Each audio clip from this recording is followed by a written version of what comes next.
Hello guys, this is Mario and welcome to my channel. Gagawa tayo ngayon ng inihaw na bangus with salted egg. Watch out guys!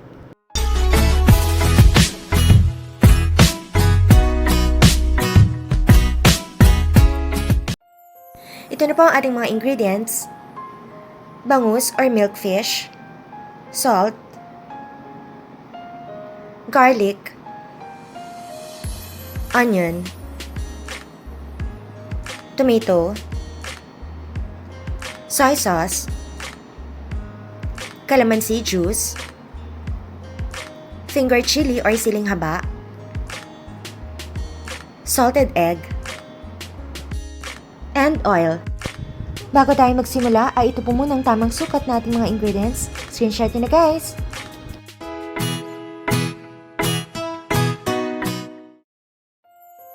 Ang first step natin ginawa ay pinahira natin ng asin yung loob ng ating bangus. Then set aside muna natin ito. Sasama-samahin natin ang lahat ng mga ingredients. Lagay na natin yung garlic.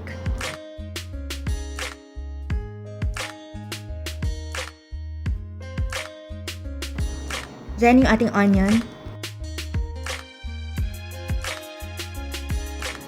tomato,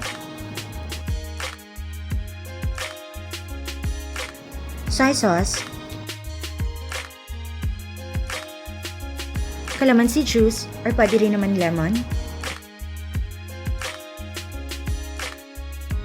finger chili or siling haba,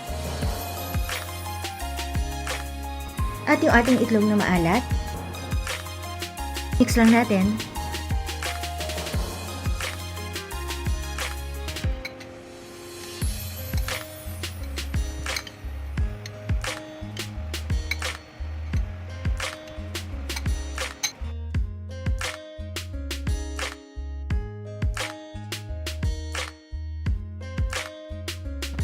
Ngayon, ilalagay na natin yung ating mixture sa loob ng ating bangus.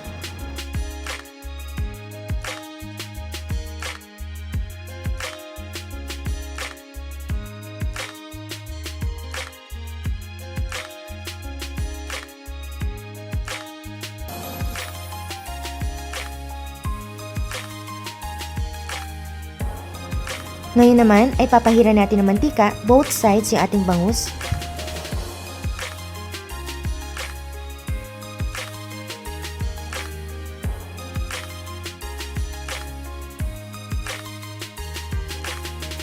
Ngayon ay gagamit tayo ng fish grill basket. Optional po ito. Ihawin natin ito both sides within 10 to 15 minutes or hanggang sa maluto ito.